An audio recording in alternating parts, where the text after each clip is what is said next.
السلام علیکم سامعین، آپ سن رہے ہیں حضرت سلمان فارسی کے ایمان لانے کی ایمان افروز داستان کا پارٹ 9۔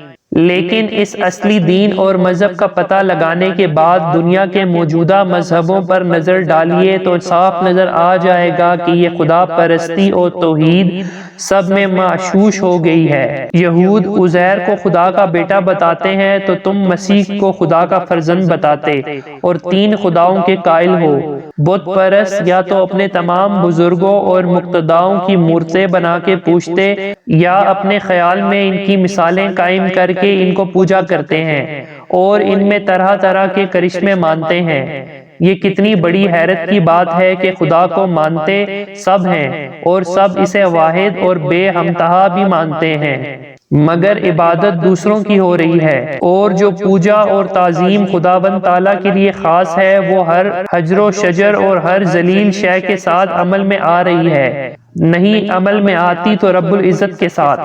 اس کی یہ تقریر سن کے میں کام کیا اور مجھے نظر آ گیا کہ واقعی ہم سب انتہا درجے کی جہالت اور ضلالت میں مبتلا ہیں، اور دنیا میں کوئی شخص نہیں جو ہمیں ہماری غلطیوں سے آگاہ اور متنبہ کرے۔ میں نے کہا، صاحبزادے، آپ کی باتوں سے معلوم ہوتا ہے کہ آپ پڑھے لکھے نہیں ہیں، مگر کتب آسمانی کے مضامین اور ان کی تعلیمیں ضرور آپ کی گوش گزار ہوئی ہیں۔ لڑکا: نہیں، میں نے کتب آسمانی کو نہ دیکھا ہے اور نہ ان باتوں کو سنا ہے، مگر ضرورت ہی کیا ہے؟ یہ اوپر کا خاموش آسمان، اس کے یہ روشن متحرک ستارے اور صحرا کا ایک ایک ذرہ اور سربکف پہاڑوں کی ہر چوٹی کیا کتاب عبرت اور نصیحت کا حکم نہیں رکھتی؟ ان میں سے ہر چیز اس کی کبریائی کو ظاہر کرتی ہے اور اس کی عظمت اور پرجلال نام کا وظیفہ پڑھ رہی ہیں۔ اگر آپ سبق لینا چاہیں تو ہر چیز سے سبق مل سکتا ہے۔ اس تقریر نے مجھے اور حیران کر دیا اور بے اختیار میرا جی چاہا کہ جھک کے اس کے قدم چوم لوں اور حلقہ بگوش عقیدت بن جاؤں۔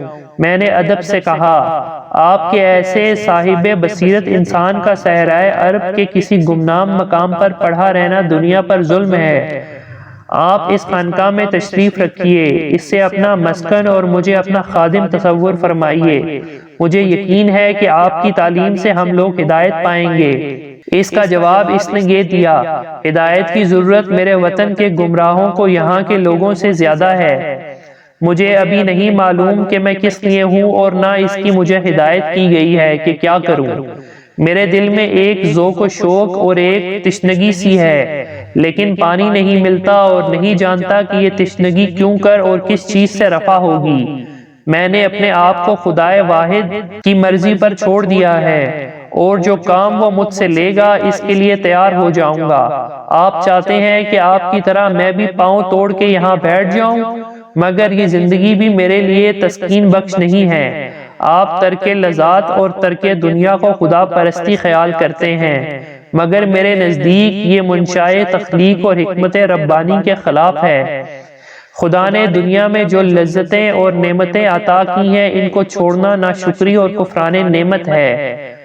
اس کے یہ الفاظ سن کر میں گھبرا گیا اور چونک کے کہا، تو کیا زاہد و تقوی اور عبادت اور ریاضت کے آپ خلاف ہیں اور ہم جو زندگی کا زیادہ حصہ عبادت میں صرف کرتے ہیں بیکار ہے؟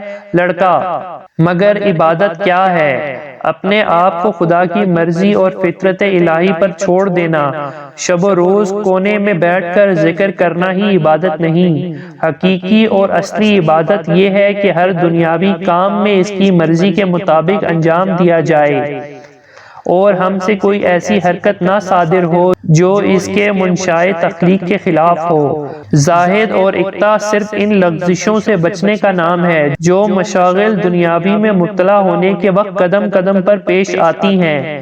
اسی سے ظاہر ہے کہ ان مشاغل کو چھوڑ دینا پرہیزگاری نہیں، بلکہ پرہیزگاری یہ ہے کہ دنیا کے کاموں کو لغزشوں سے بچ کے حقوق العباد کا لحاظ رکھ کے اور حکمت الہی کے تابع ہو کے اسے انجام دیا جائے، اور یہی اصلی عبادت ہے۔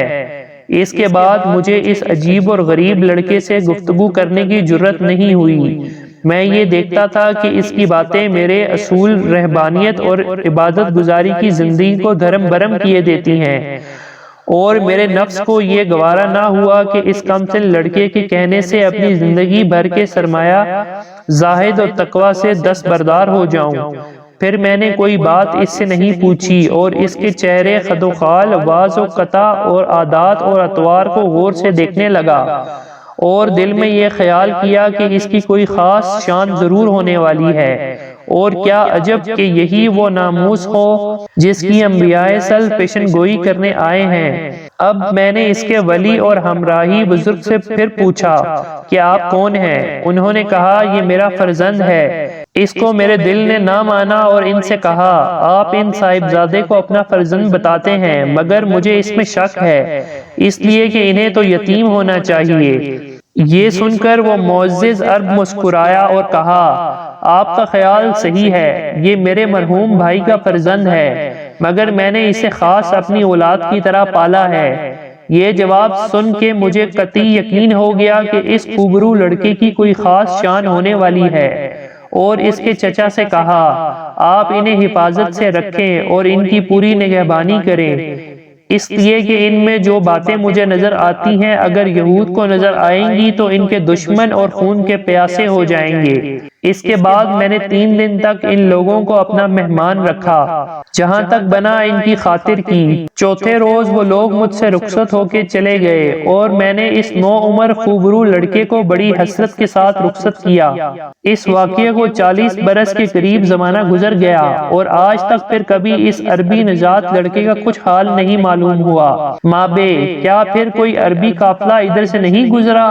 بہرا گزرا کیوں نہیں، ہر سال 20 قافلے آتے ہیں، مگر وہ قافلہ پھر نہیں آیا۔ مجھے یقین ہے کہ اس نوعمر لڑکے کی کچھ شان ضرور ہوئی ہوگی، اور کیا عجب کہ وہی نئی شمع ہو جو روشن ہونے والی ہے۔ تم کو اگر حق کی سچی جستجو ہے تو ہر مشکل کا سامنا کرنے کو تیار ہو تو عرب کے اسی جنوبی صحرا میں جاؤ، اسے ڈھونڈ نکالو، تمہاری شہابت اسی سے رفع ہوگی اور وہی تم کو صراط مستقیم کا پتہ دے گا۔ میں خوشی سے جاؤں گا اور سر کے بل جاؤں گا، مگر کچھ پتہ تو دیجئے کہ وہ کہاں اور کس شہر یا قریے میں ہے، اور کس گروہ اور قبیلے سے ان کا تعلق ہے۔ مجھے کچھ نہیں معلوم، لیکن اگر تمہیں سچا شوق ہے تو خود ہی ڈھونڈ نکالو گے۔ مابے تو پھر میں جاتا ہوں، لیکن جانے سے پہلے مجھ سے اس بات کا اقرار کرتے جاؤ کہ مجھے برابر اپنے حالات لکھتے رہو گے۔